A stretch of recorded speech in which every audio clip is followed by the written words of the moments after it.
It was meant to be one of the boldest symbols of North Korea's military modernization in recent memory. A cutting-edge warship, loaded with firepower, was ready to hit the seas, sending a clear and forceful message from Kim Jong-un to the world. North Korea's navy is more powerful than ever. Be on alert. But now, that message has taken a humiliating turn. In a stunning twist, Kim watched as his prized warship sank before his very eyes. What was intended to be a triumphant moment has spiraled into a national embarrassment, one that could leave lasting damage on North Korea's naval ambitions. On May 22, the regime rolled out a massive ceremony to unveil its latest warship. This vessel, the second of the newly built Choe Hyon-class ships, was supposed to glide proudly from port into deeper waters, proof that North Korea's military strength is growing. That's not how things went. Just minutes after the vessel left the dock, it was already in trouble. Before long, the brand-new warship was on its side, completely capsized during what was supposed to be a flawless launch. Now, what remains is a 5,000-ton wreck, partially submerged at the very site where it was meant to make history. Kim is livid. He called the entire incident a criminal act and slammed it as the result of absolute carelessness and irresponsibility. The blame, he said, rests squarely on the shoulders of the engineers who built the vessel. What makes this even more embarrassing for Kim is that it never should have come to this. North Korea has already successfully launched the first Choe Hyon-class ship. They've done it before. They know how this is supposed to work. Or at least they should. What unfolded on May 22 cast serious doubt over the future of the entire warship class. Was the first ship's success just pure luck? Or did something go horribly, irreversibly wrong this time around? It's likely the latter. In a YouTube report on the incident, The Sun broke down how the Choe Hyon-class ship may have ended up sinking. According to the analysis, early footage from the disaster shows that the ship's hull appeared to be crushed during the launch, instantly compromising its balance in the water. That failure stems from North Korea's decision to attempt a side launch, something it had never done before. Traditionally, the country uses a safer, more proven method, sliding warships down a large ramp so they enter the water stern first. But this time, North Korea believed it had built a vessel advanced enough to handle a more modern side launch technique. They were wrong. Neither the ship nor the crew was equipped to handle the complexity of that maneuver. What was supposed to be a proud moment, showcasing the nation's naval growth, instead turned into a complete mess. In an interview with Reuters, Yang UK of the Asian Institute for Policy Studies offered insight into what likely went wrong. I presume this incident occurred because North Korea has a lack of experience in launching large vessels of this scale using side launch methods, he explained. So why attempt it at all? Yang pointed out that side launching is typically used when space is extremely limited, a problem North Korea faced.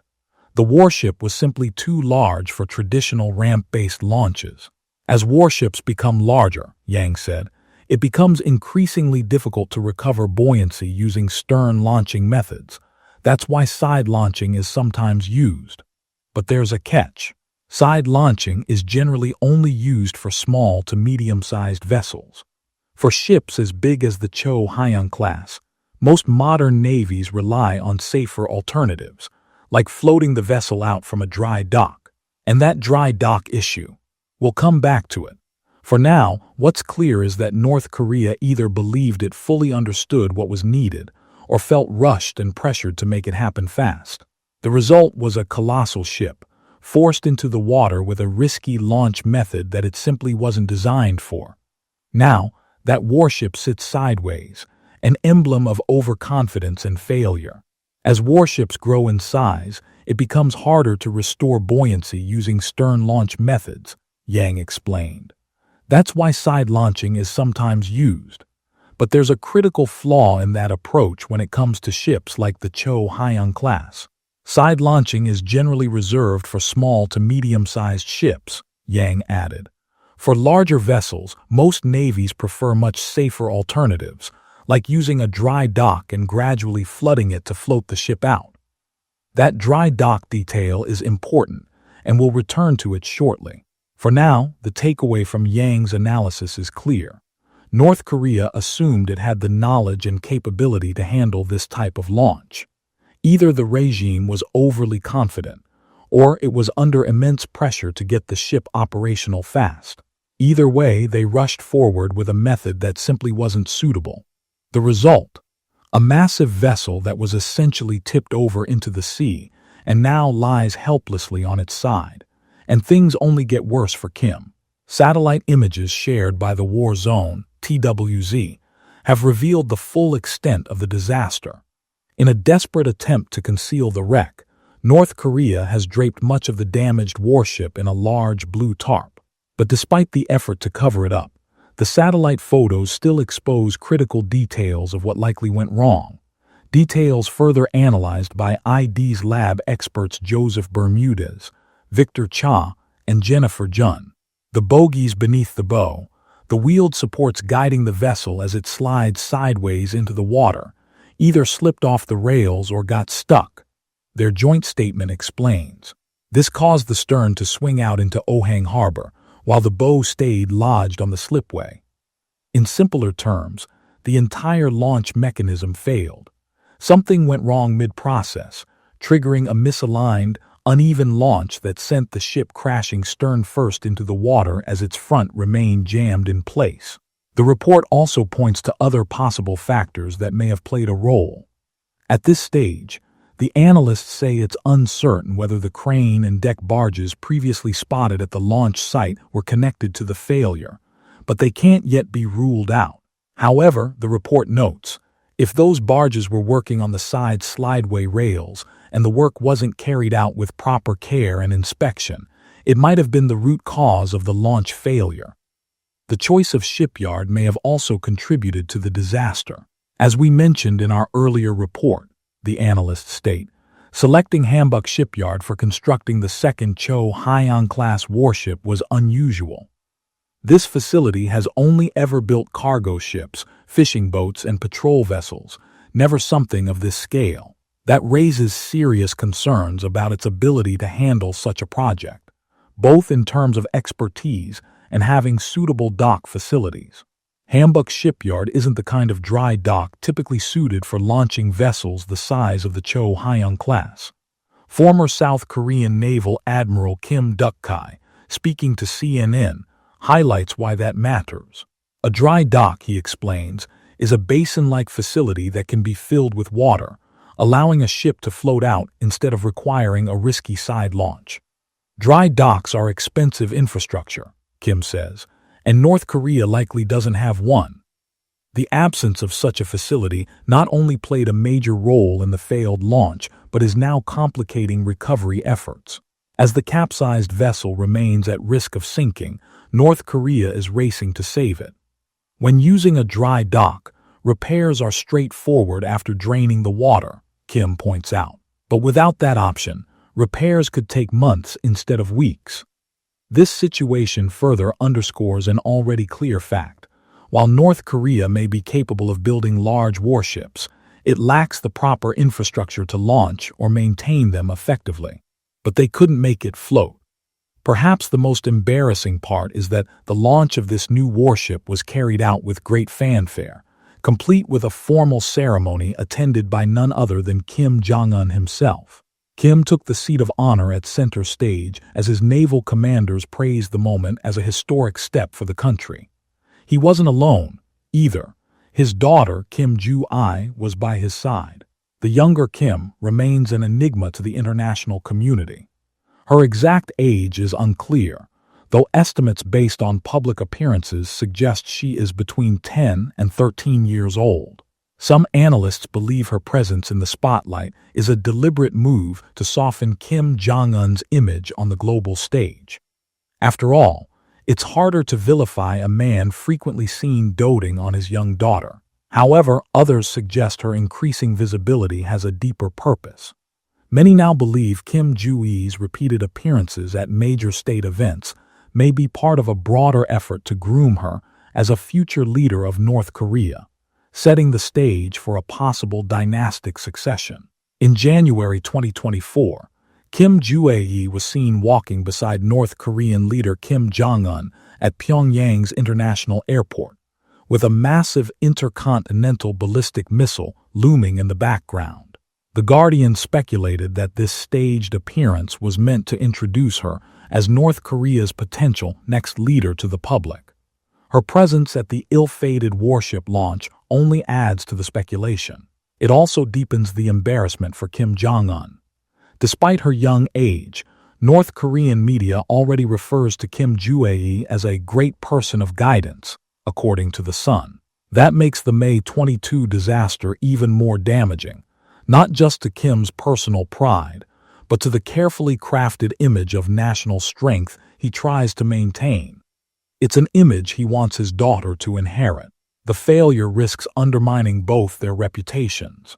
Unsurprisingly, Kim is not taking this humiliation lightly and will likely seek to respond swiftly. Kim Jong-un reacted to the failed Warship launch with swift and intense anger. As previously noted, he labeled the incident a criminal act and immediately ordered that repairs on the capsized vessel begin without delay.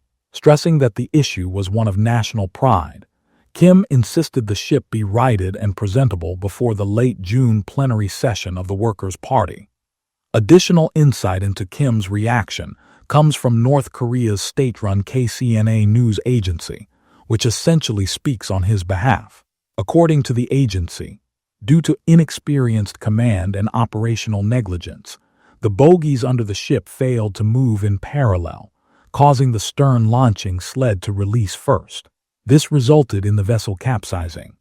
The report also noted that a rupture in parts of the hull destroyed the ship's balance, while the bow section remained stuck to the keel and could not detach properly. These claims match what the war zone previously reported about the cause of the accident. KCNA added that Kim delivered a stern rebuke, calling the incident a grave accident born of absolute carelessness and irresponsibility, and declared it something that could not be tolerated under any circumstances. The mere existence of this report from North Korea marks a notable departure from the regime's usual approach. Typically, Kim Jong-un and the North Korean leadership prefer to remain silent about the setbacks their military faces in its modernization efforts. In many cases, they manage to keep such failures under wraps, but the capsizing of the second Choe Hyon-class warship was too big to ignore. It was a major public event, likely shown on North Korean state television, and certainly impossible to conceal from the local population. After all, there's now a huge warship tipped on its side in plain view at a North Korean dock. This time, Kim had no choice but to address the situation openly. And he hasn't minced words. He's made it clear that there will be consequences. That angle will be explored more in depth later in the video, when the broader implications of this high-profile failure are discussed. For now, attention turns to what North Korea may have sacrificed as a result of this disaster. A powerful vessel that was supposed to bring the nation closer to competing with the world's top navies. The Choe Hyon-class is the first destroyer ever built by the North Korean Navy. It's widely seen as the country's answer to the U.S. Aegis-class destroyers, which rank among America's most powerful warships. On paper, the North Korean vessel looks impressive. It's about 470 feet long and can displace roughly 5,000 tons of water. The ship is equipped with a variety of sensors and systems, including phased array radars and a Type 362 air-to-surface search radar. Alongside these, it carries 3 fire control radars and 2 navigation radars, creating a strong sensor network. It also features countermeasure dispensers designed to combat electronic warfare attacks.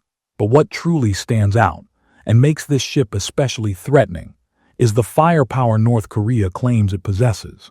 The ship's firepower begins with a 127mm or 130mm naval gun, though the exact model and its rate of fire remain unknown. It also carries 3 close-in weapon systems, CIWS, including one Panzerme and two 30mm AK-630s. The vessel is armed with 4 anti-ship missile launchers, 2 torpedo tubes, and 4 Bulsi-4 missile launchers. However, the most notable aspect of its firepower is the vertical launch system, VLS, cells.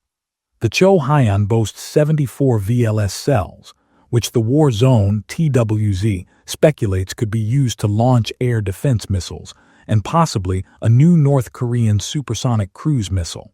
It's believed that the ship carries VLS cells in at least 4 different sizes, allowing it to deploy multiple missile types. This variety gives the destroyer significant versatility in its offensive and defensive capabilities. Kim Jong-un has also claimed that the warship will eventually be capable of carrying tactical ballistic missiles and nuclear-armed cruise missiles, once North Korea manages to develop those weapons. Naturally, these claims should be viewed with caution, as they come directly from North Korean sources and may be exaggerated to boost the perceived strength of the Choe Hyon-class. Still, even if the destroyer doesn't live up to every claim, it remains an impressive naval platform. Had the second ship not ended up capsized in a dock unfit for its launch, it might have marked a significant advancement for North Korea's naval power. But for now, instead of showing strength, the situation highlights the risks of overreach and flawed execution. Instead, the second Choe Hyon-class ship has become one of Kim Jong-un's most significant embarrassments on the international stage in recent years. That naturally raises the pressing question: what comes next? One consequence of the failed launch has already been made clear. Kim stated that those he holds responsible for the disaster will be dealt with at the plenary meeting of the Party Central Committee, scheduled for June. This same meeting also serves as the deadline Kim has set for getting the capsized warship back in working condition. That gives officials just a month to complete what would typically require 4 or 5 months of repairs, especially difficult without access to a dry dock. Even if they somehow meet this near-impossible timeline, Kim has already made it clear that punishment is inevitable. What form that punishment will take remains unclear, but it's certain that heads will roll. Chances are, the families of the officials blamed for the failed launch won't be seeing much of them going forward. Beyond handing out these initial consequences, Kim Jong-un now faces a larger problem. The incident has publicly revealed the North Korean Navy's inability to carry out the sweeping modernization he's been demanding. For years, Kim has been calling for a so-called second revolution in his country's military. Much of North Korea's current arsenal still consists of outdated Soviet-era technology and subpar equipment produced domestically. The goal of this modernization effort is to bring the military up to speed, complementing the country's missile and nuclear programs, and allowing for a more balanced defense force. But this failed ship launch has underscored how fragile that vision is, much like the Choe Hyon-class destroyer now resting on its side. According to CNN, the ship was a centerpiece of North Korea's most ambitious naval modernization effort in decades, now marred by very public failure. Instead, the incident has revealed that North Korea simply isn't prepared to build the kind of advanced warships it aspires to. And that brings Kim another major issue to address: his own pressure to get the second Choe Hyon-class ship constructed and launched quickly may have directly contributed to the disastrous events of May 22. According to TWZ, there were already clear indications of shortcuts being taken early in the ship's development. For example, weapons trials were likely conducted before the vessel was even fully equipped with its propulsion systems. TWZ suggests this means the ship had to be towed out of the harbor just to complete those tests, a rushed effort meant to showcase military power that North Korea simply didn't have ready yet. North Korea claims it built the first Choe Hyon-class destroyer in about a year, with the second, now capsized, likely constructed just as quickly or even faster. While that speed is notable, especially for a warship of this size, 1 year simply isn't enough time for thorough testing and evaluation. Even if these shortcuts didn't directly cause the recent disaster, they were almost certain to lead to serious problems down the line. Rushing such complex construction might look impressive, but it comes at the cost of long-term reliability and safety, something this failure has now made painfully clear. The rapid pace of construction also brings up an important question. Is North Korea's naval modernization truly about creating a capable military force, or is it more focused on boosting national prestige? It seems likely the latter is true, especially given how heavily the Kim regime depends on propaganda to maintain control. If the second Choe Hyon-class warship had been successfully launched, that alone may have served Kim's purpose, a symbolic display of strength rather than a practical military asset. This could explain the extravagant nature of the launch event, complete with fireworks, Kim's personal appearance, and even his daughter's presence. Despite the ship's weaponry potentially making it a legitimate threat, its true value may have been in the image it projected. But with the vessel capsized in plain sight, that image has been shattered. If prestige was the goal, then the failed launch is not just a setback, it's an enormous embarrassment. Kim's anger now seems inevitable. For now, all Kim Jong-un can do is wait and see whether the damaged warship can actually be repaired. According to CNN, North Korean state media KCNA claims the ship is salvageable, saying investigations found no holes in the hull, though there is a significant scratch along the starboard side. Some seawater has also entered the stern, although how that aligns with the claim of no hull breaches remains unclear. North Korea has estimated that repairs will take just 10 days, which seems highly optimistic. Completing repairs by Kim's June deadline is also doubtful, especially given the lack of a proper dry dock.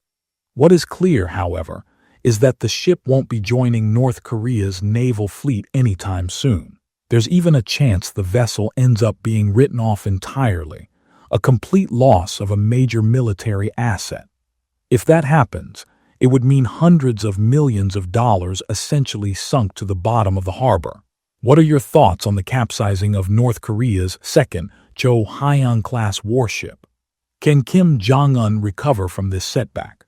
Will North Korea manage to salvage the vessel and address the flaws that led to this incident? Share your opinions in the comments. And don't forget to subscribe to Ground Reality for the latest updates and sharp insights on global military developments around the world.